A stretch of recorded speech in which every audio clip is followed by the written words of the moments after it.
Hi there, welcome to day 9 of your science challenge. Today we're going to try and make a pinhole camera.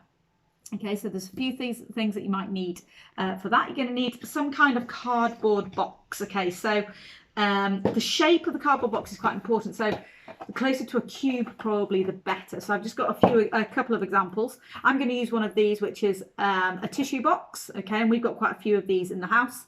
And this is actually a perfect shape and size. So if you've got something that's similar to that, that would be absolutely brilliant.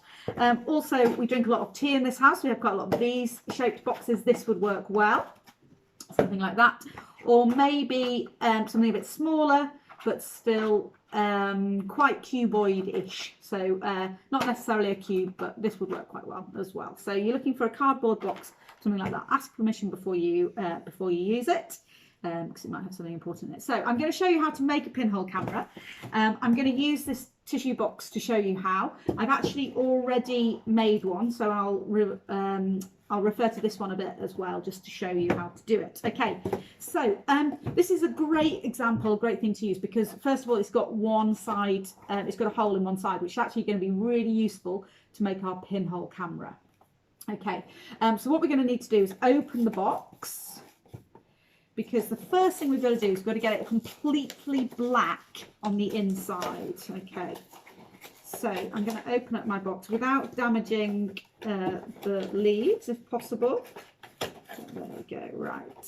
So I need to get the inside of my box completely black.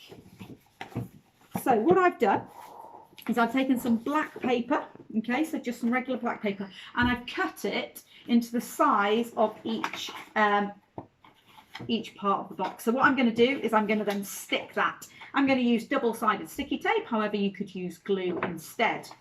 Once that is stuck and all sides are stuck, you'll have something that looks a little bit like this.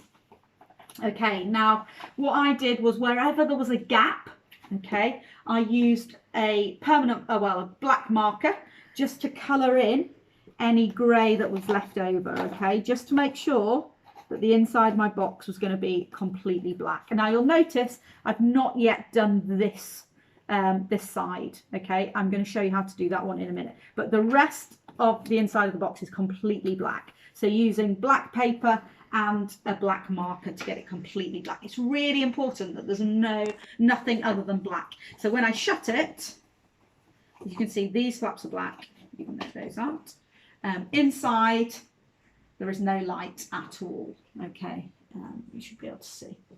Very, very dark. Okay, so what to do with this final edge? If you haven't got a hole on yours, you'll need to cut a hole, okay, in your cardboard box on the outside.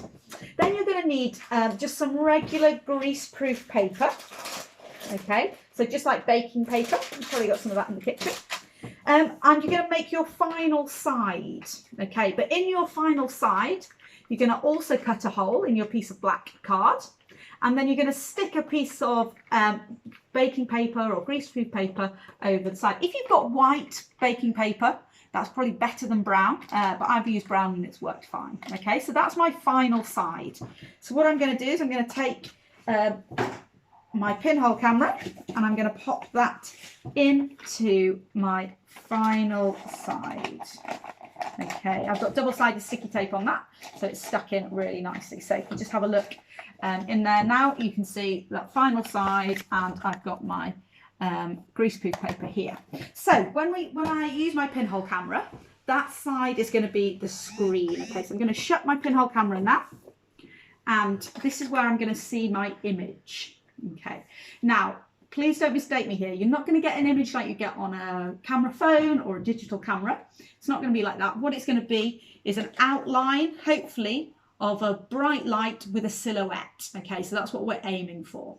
Okay, so I've got the inside of my pinhole camera really nice and black. Okay, and I've got my screen at the back, which I can see. So the next thing I need to do is I need to make my hole. Okay, so it's really important. It's called a pinhole camera for a reason. It's because we need an absolutely tiny hole. Okay, so you're going to need to use a pin to do this.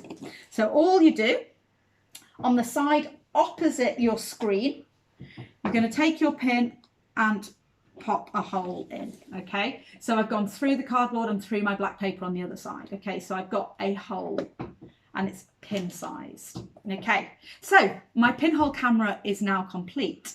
So what I should do is, to use this camera, I need a light source on one side. Okay, and then I can view this light source on here. So we did it earlier with a lamp. So we had a lamp shining, and we actually put a hand in front of the lamp and you could see the hand on the screen. Okay, these are really useful if you were to see a solar eclipse. Okay, so instead of looking directly at the sun, you look at your screen and you can see the sun being eclipsed by the moon in a solar eclipse. Okay, so I want you to have a go at this.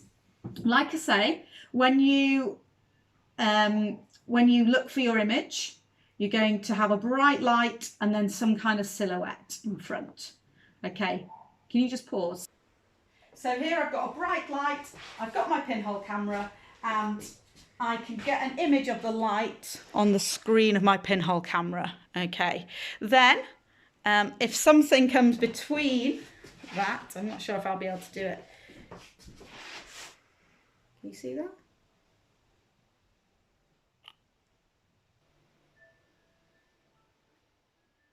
Okay, so hopefully we'll see an image on your screen. What I want you to do is tell me what's different about the image that you see on your screen than the image in real life. Okay, maybe do a little bit of research about how a pinhole camera works. Okay, brilliant, good luck, off you go.